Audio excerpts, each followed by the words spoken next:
Capítulo 1. La sombra de la guerra. La Confederación Galáctica estaba al borde del colapso.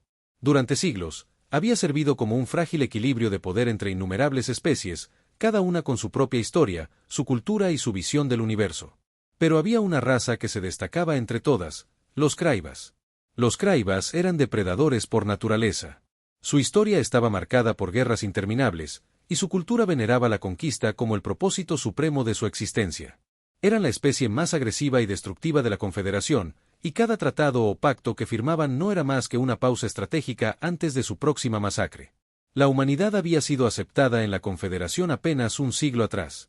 Comparados con otras razas, los humanos eran jóvenes y menos avanzados tecnológicamente, pero habían demostrado una notable capacidad de adaptación, diplomacia y resolución de conflictos. Durante décadas, se habían posicionado como negociadores hábiles, mediadores incansables que intentaban mantener la paz entre facciones en disputa. Pero ahora, su mayor desafío estaba ante ellos. Los Kraivas habían iniciado una campaña de expansión brutal en los bordes de la Confederación, devorando sistemas enteros. Los consejos galácticos estaban divididos, algunos proponían medidas diplomáticas desesperadas, otros querían una guerra preventiva. Solo la humanidad parecía convencida de que la guerra debía evitarse a toda costa. El embajador humano, Elías Barón, se encontraba en una sesión de emergencia del Gran Consejo. El salón estaba lleno de representantes de cientos de especies, la mayoría de ellas temerosas de lo que vendría. No podemos permitir que esto continúe, dijo una representante Talsir con voz afilada. Los Kraivas han ignorado nuestros tratados. ¿Es hora de enfrentarlos y condenar a la galaxia entera a la destrucción?, replicó Barón, manteniendo la calma. Si los atacamos, daremos la excusa perfecta para que desaten su furia contra todos nosotros. Un murmuro recorrió la sala. Todos sabían que los Kraivas no necesitaban excusas para la guerra, pero también comprendían que cualquier intento de detenerlos por la fuerza podría hacer que el conflicto se volviera aún más brutal. Un representante de los Iraal, una raza pacifista, se inclinó hacia adelante. Entonces, ¿qué sugieren los humanos? Barón inspiró profundamente. Negociaremos con ellos. Trataremos de encontrar una solución diplomática, una alternativa que les ofrezca algo más valioso que la guerra. Algunas especies soltaron risas amargas. Otras parecían intrigadas. ¿Y si fallan?, preguntó la Talsir. El embajador guardó silencio por un momento. Entonces, la humanidad será la primera en caer. La sala quedó en silencio. Nadie discutió esa última afirmación. La misión diplomática humana había comenzado. Y quizás sería su última. Capítulo 2. El crucero diplomático Concordia emergió del hiperespacio en el sistema Uraskul, el bastión más cercano de los Kraivas. Su silueta relucía en la oscuridad del vacío, insignificante en comparación con las titánicas estaciones de guerra que flotaban en la órbita del planeta principal. Desde el puente de mando, el embajador Elías Barón observaba la escena con el ceño fruncido. Sabía que cada una de esas naves podía aniquilar su pequeño convoy en segundos. Sin embargo, confiaba en que los Kraivas no dispararían sin motivo. Aún no. Estamos siendo escaneados, informó la oficial de comunicaciones, su voz tensa. Mantén los canales abiertos, ordenó Barón. Que sepan que venimos en paz. Unos segundos después, una transmisión entrante interrumpió el silencio. La imagen de un Kraivas apareció en la pantalla principal. Era alto, su piel oscura estaba marcada por cicatrices de guerra, y sus ojos dorados brillaban con un desprecio evidente. Humanos, gruñó el alienígena. ¿Por qué han venido a nuestra morada? Barón inclinó la cabeza con respeto. Venimos en nombre de la Confederación para negociar la paz. El Kraivas soltó una carcajada gutural. La paz. ¡Qué concepto tan patético! Solo la guerra determina el destino de los fuertes y los débiles. Y sin embargo, están aquí, hablando con nosotros, respondió Barón con calma. Quizás eso significa que están dispuestos a escuchar. El Kraivas no respondió de inmediato.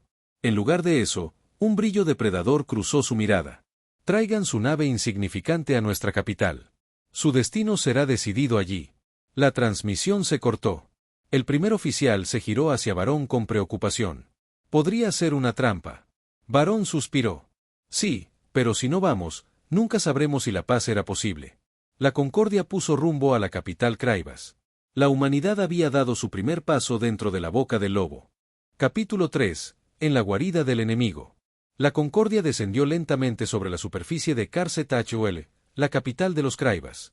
La ciudad era un coloso de metal y piedra, con torres de obsidiana negra que se alzaban hacia un cielo rojizo, cubierto por nubes densas. Desde las ventanas de la nave, Elías Barón pudo ver filas interminables de guerreros marchando por las calles, su disciplina impecable y su armamento diseñado para la devastación. Cuando la nave aterrizó en la plataforma designada, un grupo de Kraivas los esperaba.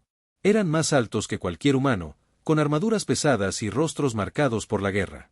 Uno de ellos, con una cicatriz que le cruzaba la mandíbula, dio un paso adelante. «Soy el primarca Zorbak. Me han ordenado escoltarlos ante el Consejo de Sangre». Barón asintió. «Agradecemos su hospitalidad». El Kraivas no respondió, solo se giró y comenzó a caminar. Los humanos lo siguieron, sintiendo cada mirada hostil clavada en ellos mientras avanzaban por la fortaleza que servía de sede al Consejo Gobernante.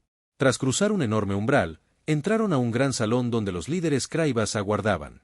Eran una docena de ancianos guerreros, cada uno con armaduras decoradas con trofeos de batallas pasadas. En el centro, un trono de huesos y acero se alzaba sobre una plataforma. Desde allí, el gran Khan Besrokey los observaba con una intensidad que helaba la sangre. «Humanos, han tenido la audacia de venir hasta aquí. Hablen». Barón avanzó un paso y tomó aire. «No venimos a rogar, sino a negociar. Sabemos que su pueblo es fuerte, que han conquistado mundos enteros. Pero también sabemos que la guerra que están por desatar traerá sufrimiento incluso para ustedes». Besrokey soltó una risa baja, gutural. «¿Nos subestimas, embajador? No hay guerra que temamos. No hay enemigo que no podamos aplastar». «No lo subestimo», dijo Barón con firmeza. «Pero la Confederación no caerá fácilmente. Será una guerra larga, brutal. Y aunque la ganen, los dejará debilitados». El consejo murmuró entre sí. Zorbak, que se había colocado junto al trono, habló por primera vez. «¿Y qué ofrecen a cambio de nuestra contención?» Barón dio el último paso en su arriesgada jugada. «Recursos. Tecnología. Una alianza que les daría acceso a conocimientos que su pueblo jamás ha poseído. En lugar de una guerra interminable, les ofrecemos un camino para dominar la galaxia de otra manera». El silencio cayó sobre la sala. Los ojos de los Kraivas brillaban con una mezcla de desprecio y curiosidad. Besrokey se inclinó hacia adelante. «Eres valiente, humano. Pero la valentía no siempre basta». Barón contuvo la respiración. La decisión estaba en manos del Gran Khan. ¿Aceptarían la oferta o la rechazarían con sangre? Capítulo 4. La respuesta del Khan. El Gran Khan Besrokey observó a Elías Barón con la intensidad de un depredador evaluando a su presa. El silencio en la sala se alargó hasta volverse insoportable. Finalmente, el líder Kraivas se reclinó en su trono y habló. «Eres astuto, humano. Tu especie ha aprendido a usar palabras como otros usan cuchillas. Pero nosotros no somos mercaderes ni cobardes que se esconden detrás de tratados». Barón sintió un escalofrío recorrerle la espalda. Sabía lo que significaban esas palabras. «No les pedimos que sean cobardes», insistió.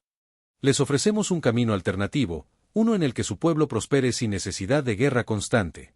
Besrokey sonrió, mostrando sus colmillos afilados.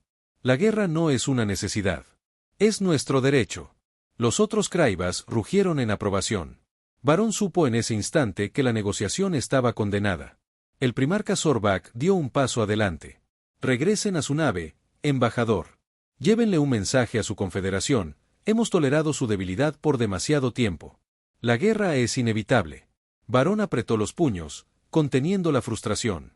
No podía hacer nada más. «Si hacen esto», advirtió, «se enfrentarán no solo a la Confederación, sino a la destrucción de su propio pueblo». El Gran Khan se inclinó hacia adelante, sus ojos ardiendo con orgullo y furia. «Entonces veremos quién sobrevive, humano». Sin más opción, Barón se dio la vuelta y salió del salón junto a su equipo. En su interior, la desesperanza comenzaba a instalarse. Habían fallado. La guerra estaba a punto de comenzar. Capítulo 5. El primer golpe. La Concordia emergió del hiperespacio en el sistema central de la Confederación, su regreso marcado por un silencio fúnebre. Elías Barón descendió de la nave con el peso del fracaso sobre sus hombros. No hubo necesidad de palabras. Todos en la sala del Gran Consejo vieron la expresión en su rostro y comprendieron la respuesta del Gran Khan. Pero las formalidades debían cumplirse. «¿Cuál es su decisión?», preguntó el representante Siraal con voz tensa. Barón se cuadró, sintiendo el sudor en la nuca. «Han rechazado toda negociación. La guerra es inminente». El consejo estalló en gritos. Algunos exigían un ataque preventivo, Otros pedían retirarse y defender sus propios territorios. La confusión era absoluta, pero la realidad era una: ya era demasiado tarde para cualquier estrategia. Porque el ataque ya había comenzado. El rugido de la guerra. Horas después de la reunión, las primeras transmisiones de auxilio comenzaron a llegar. Flotas Kraivas emergieron en las fronteras de la Confederación con una precisión aterradora. No fue una simple incursión, sino un asalto meticulosamente planeado. El mundo industrial de Sera Primus cayó en 6 horas. Su flota de defensa, considerada una de las más avanzadas, fue reducida a escombros antes de que pudieran enviar una contraofensiva. Millones murieron en la superficie, ejecutados o incinerados en el bombardeo orbital. Las colonias mineras en el cinturón de Hasket fueron arrasadas. Las ciudades flotantes de Herón, 4 fueron desmembradas en el vacío.